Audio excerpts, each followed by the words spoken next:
Salut bande de polyglottes confinés. Comment allez-vous? Est-ce que les pâtes sont toujours aussi bonnes? Savez-vous quelle était mon activité préférée avant que la planète entière n'affiche une petite pancarte Sorry, we're closed, please come back never? Vous savez c'était quoi?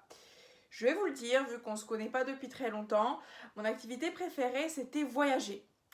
Et pourquoi ça? Pour aller à la rencontre du nouveau, de beaux paysages, une nouvelle culture. Oui, en partie. La bouffe? Ouais.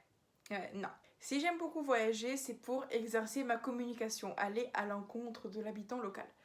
Mais vu que je n'ai pas prévu de communiquer avec l'habitant local en Pictionary ou même en mime, je sais pas, je maîtrise pas mal de langues. Oui, donc je maîtrise 6 langues, mais à ce point-là, c'est plus de la torture qu'autre chose. La torture? T'en as pas. Je m'en vais. Je salue. Non, c'est bon.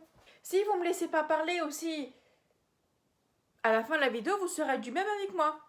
Donc je disais, je suis bulgare. Ça c'est pour une autre vidéo. Née en Bulgarie de parents 100% bulgares. Donc forcément, je parle le portugais. Tu sors. Donc je parle le bulgare. Mais depuis que je suis née, ma grand-mère me parle en français. Et je n'ai connu que le système d'éducation français. Donc je suis bilingue bulgare-français. À 6 ans, j'ai déménagé en Russie, à Moscou. Je maîtrise et je comprends donc le russe. Il y a 9 ans, j'ai déménagé ici, en Roumanie. Et j'ai appris le roumain. Enfin, en 4e, j'ai choisi LV2 allemand.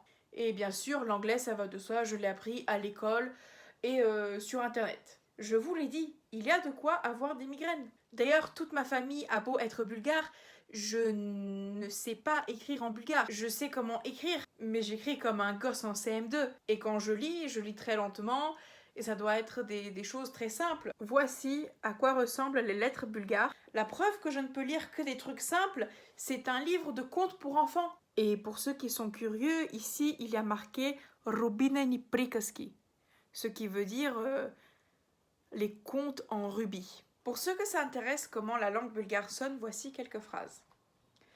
Живее някога в едно малко селце мъж и жена. Те имали един единствен син на име Бенито. Семейството било много бедно и колкото повече растял Бенито, толкова по-често си мечтал да помогне по някакъв начин на майка си и баща си.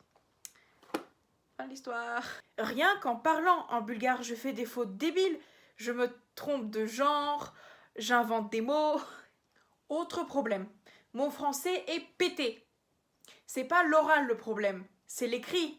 Le nombre de fautes que je fais, c'est une honte. Des trucs basiques, les accords. Les accords, on est où là? Hier soir, je me suis surpris dans le groupe de ma classe, j'ai écrit quand, C-A-N-S. Mais c'est parce que je pensais au mot dans quand je l'écrivais. Non, non, essaie pas de rattraper les choses. Quand, C-A-N-S, il n'y a plus d'excuses à ce stade-là. On est où, merde? Pardon. Et en parlant de penser, on en parle de la question et toi, tu penses en quelle langue? La ferme, en fait. La ferme. J'ai regardé dans mon manuel de géo, sous le DVD Harry Potter à l'école des sorciers, dans cet emballage de chocolat vide qui traîne depuis 2 semaines dans ma chambre, et j'ai pas trouvé pourquoi tu me poses cette question. Je pense à peu près en toutes les langues que je maîtrise. Sauf que, suspense, ce n'est pas moi qui choisis. Par exemple, je sais qu'en écrivant cette vidéo, j'ai pensé en bulgare. Comment je le sais? Le nombre de grossièretés. Crois-moi bien que le laissez-moi tranquille de tout à l'heure, c'était pas ça dans le script original. Donc, je disais, ça dépend des circonstances. Quand je viens de parler avec un pote au téléphone en français, je pense en français. Quand je viens de mater un épisode de ma série en anglais ou même en russe, ça change encore. Et encore, ça c'est encore les jours où j'ai de la chance. Parce qu'une fois, en pleine représentation théâtrale en français, j'ai commencé à penser en bulgare.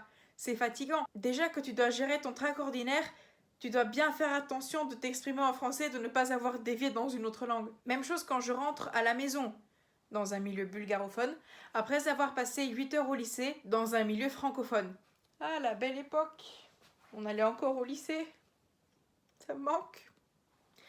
Qui aurait cru dire ça un jour? Sérieux, qui? Les langues sont donc un outil très pratique pour voyager, mais aussi très valorisant sur un CV.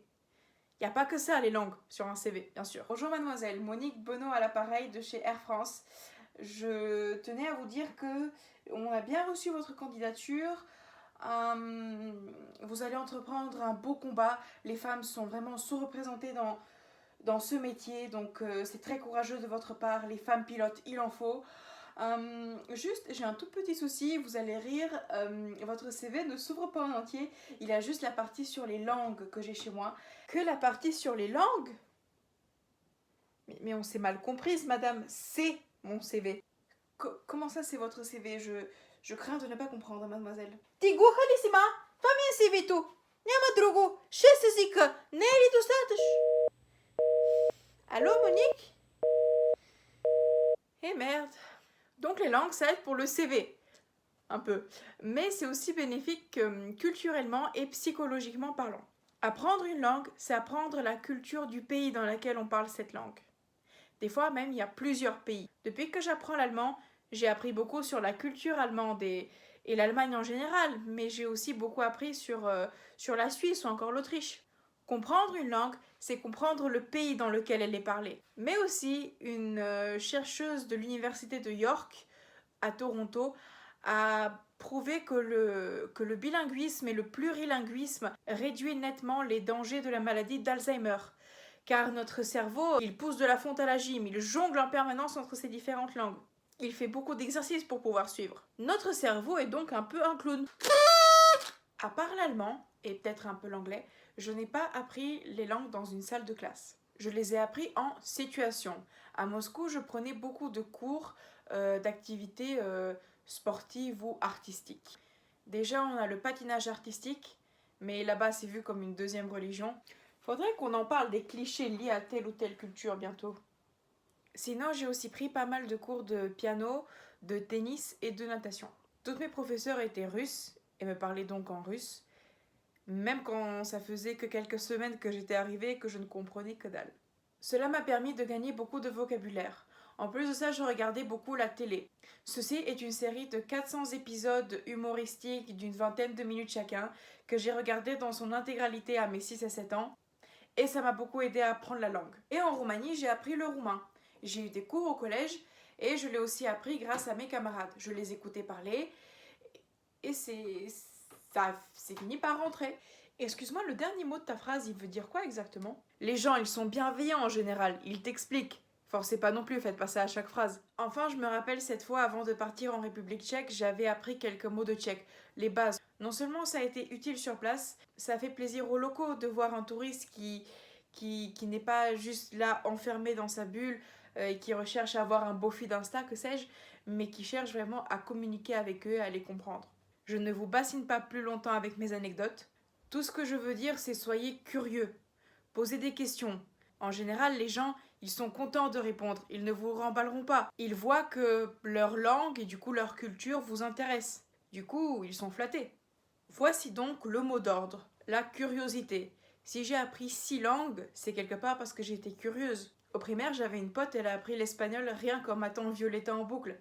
Alors oui, je sais, Violetta, ça peut paraître ringard, mais ce que je veux dire, c'est qu'elle a été curieuse d'apprendre la langue, elle a persévéré et elle a réussi. Alors oui, dans mon histoire, il y a quand même une certaine dose de chance. Pas tout le monde a la chance de...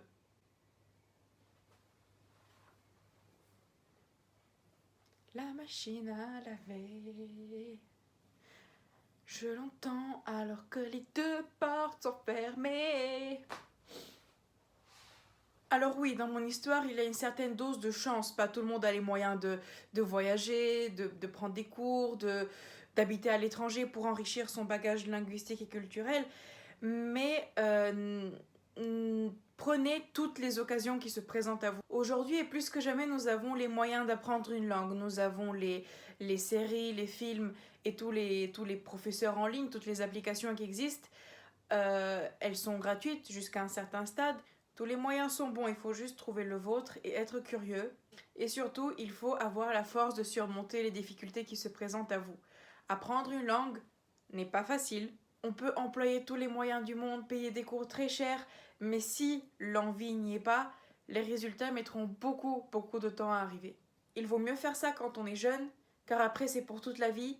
Et apprendre une langue quand on est jeune, c'est plus facile, Donc si vous avez entre 12 et 18 ans, chopez votre tout dernier train. Ne fermez jamais la porte à une langue car en retour, elle vous en ouvrira plein. Pour le coup, je pense que j'ai dit tout ce que j'avais à dire.